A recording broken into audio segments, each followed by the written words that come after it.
La Sociedad Española de Radiodifusión presenta... Ser. Aquí va la radio. Podcast. Siempre.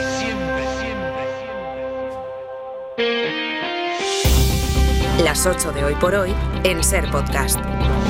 Hola, muy buenos días. La semana judicial, llena de declaraciones ante el juez por casos que afectan al gobierno, va a cambiar hoy de escenario. Después de que Aldama y Koldo comparecieran ante el Supremo, hoy Begoña Gómez declara ante el juez Juan Carlos Peinado que le imputó nuevos delitos. Es la tercera vez que el juez cita a la mujer del presidente del gobierno.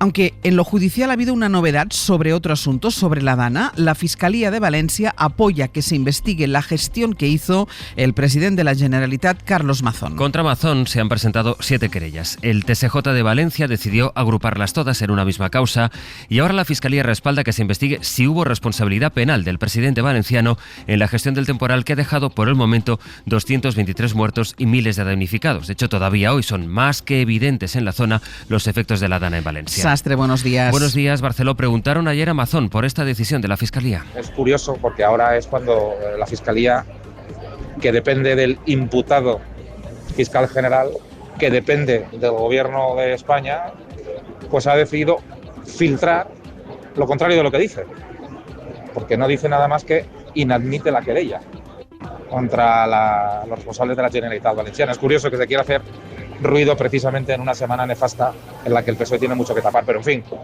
ya sabe usted de quién depende la Fiscalía. Hoy por hoy noticias. Ser Podcast. Las querellas que se presentaron contra Carlos Mazón le atribuyen varios delitos y eso es lo que la Fiscalía apoya que se investigue. Valencia, Natalens, buen día. Buen día. Según la Fiscalía, las denuncias por, entre otros delitos, el de omisión del deber de socorro, daños imprudentes, lesiones y contra los derechos de los trabajadores, componen un relato causa-efecto. Apoya que se investiguen conjuntamente en la justicia ordinaria y, en caso de encontrar indicios de delito, que pase al Tribunal Superior de Justicia, ya que el presidente Carlos Mazón es aforado. La Fiscalía cree conveniente que se lleve a cabo una completa investigación judicial concretando la intervención o, en su caso, inacción de cada uno de los querellados, que son el presidente, la exconsellera Pradas, entre otras autoridades en el momento de los hechos. Eso en este miércoles en el que, como les decía, la semana judicial cambia de escenario. Pedro Jiménez, buenos días. ¿Qué tal, Ángels? Buenos días. Porque hoy declara de nuevo Begoña Gómez ante el juez Peinado y lo hace esta vez, que es la tercera, por los nuevos delitos que le imputó por la contratación de un software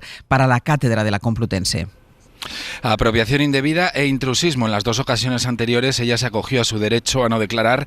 Veremos qué es lo que hace hoy. El juez le quiere interrogar por el software que nunca llegó a materializarse, una herramienta que encargó por cuenta de la Universidad Complutense para su cátedra, siguiendo el proceso que se sigue en otras cátedras extraordinarias. La mujer del presidente solicitó llamar a 6 testigos para confirmar este extremo, pero Juan Carlos Peinado los ha rechazado por el momento, a la vez que estimaba íntegramente las peticiones de las acusaciones populares de ultraderecha.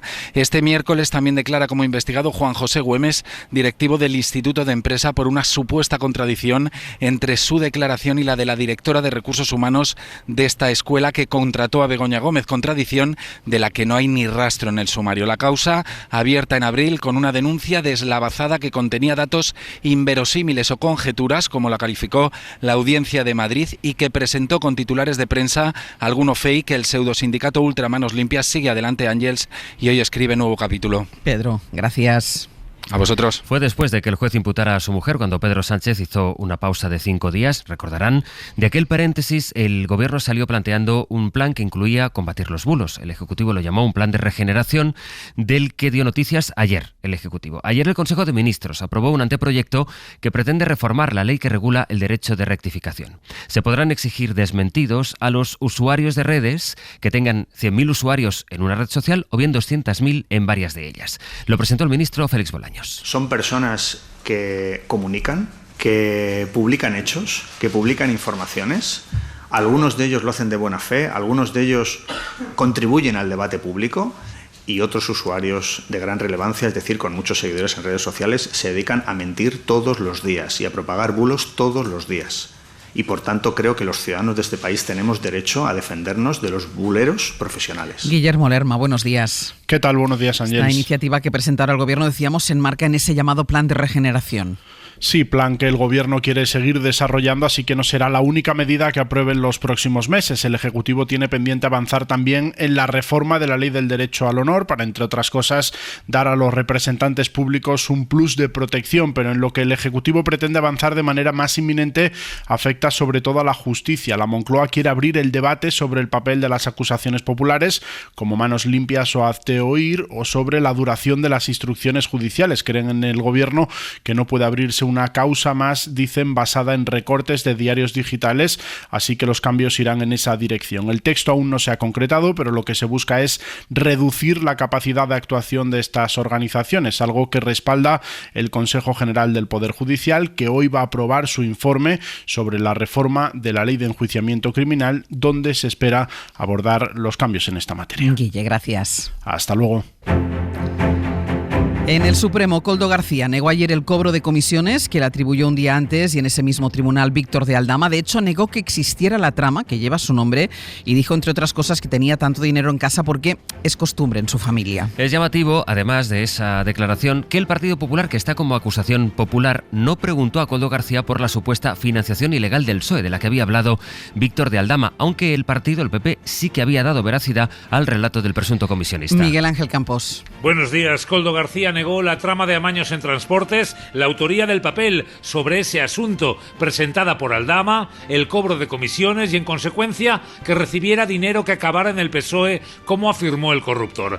También los pagos a Santos Cerdán y al jefe de gabinete de Montero o la propia irregularidad de los contratos de mascarillas. Al respecto dijo que se dedicó a enviar las ofertas a los técnicos, nunca a Ábalos. Koldo admitió que gestionó el alquiler de la vivienda en Cádiz para el disfrute de Ábalos, pero niega irregularidad y descarta que el exministro supiera cómo se pagaba el alquiler del piso de su novia. Koldo García afirmó que tenía tanto dinero en efectivo en casa por costumbre familiar y no fue coherente al intentar refutar el informe de la UCO que le atribuye ingresos y patrimonio sin justificar. Ni el juez ni el fiscal, porque no dieron crédito a esa afirmación sin pruebas de Aldama, preguntaron por las mordidas para el PSOE, pero tampoco el PP, acusación popular, preguntó por esa supuesta financiación ilegal, a pesar de que cree en las palabras del corruptor.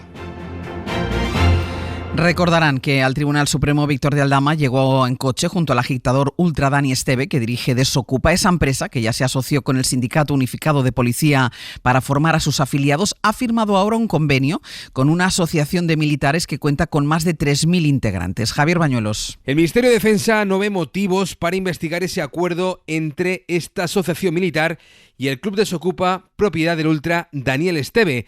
Alegan que ese curso va dirigido a militares mayores de 45 años que han dejado ya su carrera militar y que por tanto ya no pertenecen a las Fuerzas Armadas. Sin embargo, esta asociación militar, ADME, lo niega. Aseguran que la formación en defensa personal que han cerrado con el Club del Ultra Daniel Esteve podrá realizarla cualquier militar en activo desde los 18 años. El único requisito es que sean socios de su organización. Marco Antonio Gómez es su portavoz. Como el Ministerio de Defensa no cumple lo que dice y no nos da una salida real y eficiente cuando tenemos que abandonar las Fuerzas Armadas, pues nuestra asociación se ha echado sobre las espaldas esa problemática, ¿no? Y buscamos soluciones. La Asociación de Tropa y Marinería ADME tiene representación ahora mismo en el Consejo de Personal de las Fuerzas Armadas y cuenta con algo más de 3.000 socios a sus espaldas. Y la crónica se completa con Luis Bárcenas, al que la Audiencia Nacional ha concedido la libertad condicional una vez que ha cumplido las 2/3 partes de su condena por la Gürtel. Destaca el juez de vigilancia penitenciaria que el extesorero del Partido Popular ha pagado los 4,5 millones que se le impusieron como responsabilidad civil, que ha mostrado arrepentimiento y que se ha sometido a programas para sentenciados por delitos económicos. Y se va acercando la Navidad, pero la novedad de hoy en el tiempo será que subirán las temperaturas, Jordi. Serán 2 días de temperaturas poco invernales, pero todo apunta a que justamente cuando llegue la Navidad el frío será el más propio para estas fechas. Hoy algunas novedades, por ejemplo, nubosidad abundante en el oeste de la península, caen ahora mismo algunos chubascos, lo harán también las próximas horas en Extremadura y provincias como Huelva y Sevilla, pero será durante la tarde cuando en Galicia, la provincia de León y el norte de Palencia los chubascos caerán con más intensidad. Más más sol que nubes en el resto del país, destacando máximas de más de 20 grados en el Cantábrico, también en el Mediterráneo y en Canarias, donde el episodio de calima hasta el final de la jornada será significativo. Hoy por hoy noticias. Ser podcast. Consumo abre expediente sancionador a Airbnb, la plataforma de alquiler turístico. El Ministerio denuncia que esta compañía mantiene en su portal inmuebles que incumplen la normativa y los anunciantes, pese a haber sido advertidos de que incumplen la normativa. El expediente es el primer paso que puede acabar en sanción millonaria. Pablo Anzola, buenos días. ¿Qué tal? Buenos días. Sí, Consumo ha abierto un expediente sancionador a la plataforma por mantener publicados en su página web miles de anuncios de pisos turísticos ilegales.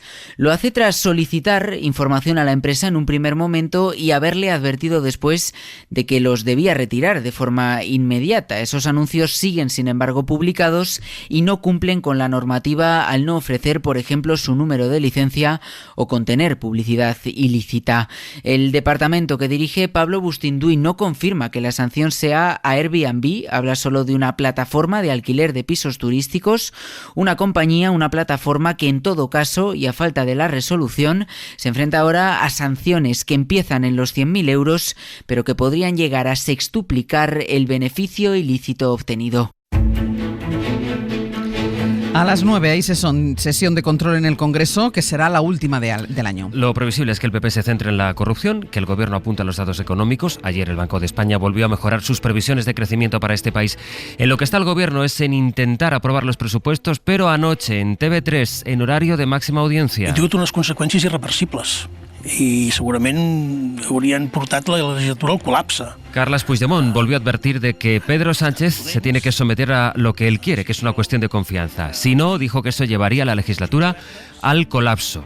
Ayer la mesa del Congreso aplazó su decisión sobre esta cuestión de confianza, sobre si tramitarla o no, y Puigdemont dijo que eso le había parecido prudente, porque si le hubieran dado un portazo a eso, habría tenido consecuencias irreversibles. Sin presupuestos, dice Puigdemont, Sánchez no puede seguir. Ayer Junts volvió a votar junto al PP un par de iniciativas económicas en el Senado, y mientras el Gobierno trata de poner de acuerdo a sus socios. Hay discrepancias en la coalición por la reducción de la jornada laboral, y además hay discrepancias con el PNV y con Podemos, que ha advertido al Gobierno de que puede tumbar la ley de justicia si hay desahucios express. Hoy por hoy noticias.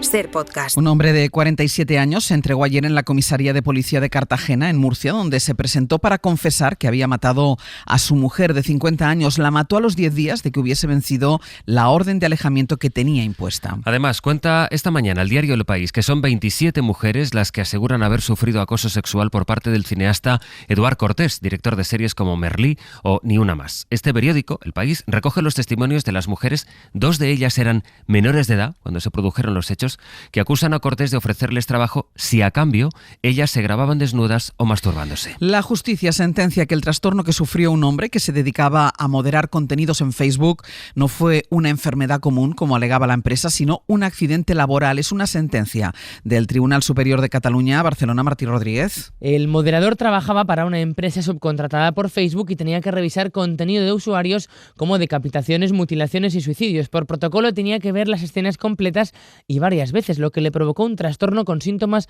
como aislamiento en el domicilio, ataques de pánico y conductas de evitación. La empresa había recurrido a la sentencia del juzgado social argumentando que se trataba de una enfermedad común, lo que lo hubiera liberado de pagar la multa, pero el Tribunal Superior de Justicia de Cataluña ha resuelto en sentencia que los informes médicos son claros y vinculan la enfermedad a la actividad laboral, por lo que hay que considerarlo un accidente de trabajo y la empresa deberá pagar la multa de 40.000 euros al trabajador. Los suicidios han vuelto a bajar este semestre y dejan de ser la primera causa de muerte externa en España. Caen de manera sostenida por primera vez en un lustro. Son los datos del Instituto Nacional de Estadística que ahora apuntan a los accidentes, las caídas de mayores como primera causa. Mariola Lurido. Todo parece indicar que se consolida la tendencia. Por tercer semestre consecutivo de la serie baja el número de suicidios en España. Han dejado de ser la primera causa de muerte externa. Ese lugar lo ocupan las caídas accidentales de personas mayores. Suben por tercer semestre consecutivo. Más de la mitad de las 223.000 defunciones que se registraron de enero a junio se debieron a enfermedades del sistema circulatorio o tumores. El cáncer que más aumentó fue el de bronquios y pulmón. Disminuyó, en cambio, el de colon. Descendieron las muertes por COVID. tanto que por primera vez ha salido de la lista de las 15 principales causas. Entre los hombres, la más frecuente fueron las enfermedades del corazón, entre las mujeres, la demencia. El Tribunal Constitucional ha admitido a trámite el recurso de 5 organizaciones ecologistas por inacción del Gobierno español ante el cambio climático. Por primera vez, el Alto Tribunal tiene que pronunciarse sobre la política del Gobierno español contra el cambio climático. Javier Gregory. Estas 5 organizaciones sociales y ecologistas de nuestro país, como Greenpeace o Intermón Oxfam, denuncian la inacción del Gobierno español y exigen que el Ejecutivo aumente más de un 50% su objetivo de recorte de los gases que están ahora recalentando el clima de la Tierra y que provienen de la quema del petróleo, gas y carbón. Porque la vida de millones de personas está en juego, como denuncia Inés Díez, que es la portavoz jurídica de Greenpeace. Por parte de nuestro Alto Tribunal haya un reconocimiento que ponga negro sobre blanco que el cambio climático afecta a los derechos humanos de las personas, fundamentalmente el derecho a la vida, el derecho a la salud y el derecho a la libertad de las personas. Solo durante el último año el cambio climático ha matado ya más de 300.000 personas en todo el mundo y por primera vez el Tribunal Constitucional se pronunciará sobre la política del Gobierno español porque acaba de admitir a trámite el recurso de amparo presentado por estas 5 organizaciones ecologistas y sociales de nuestro país. Y en 10 minutos, El Abierto. Hoy vamos a compartir nuestra mesa de análisis con Eduardo Madina, Elena Pisonero e Ignacio Escolar. Para no perderte ningún episodio, síguenos en la aplicación o la web de la SER, Podium Podcast o tu plataforma de audio favorita.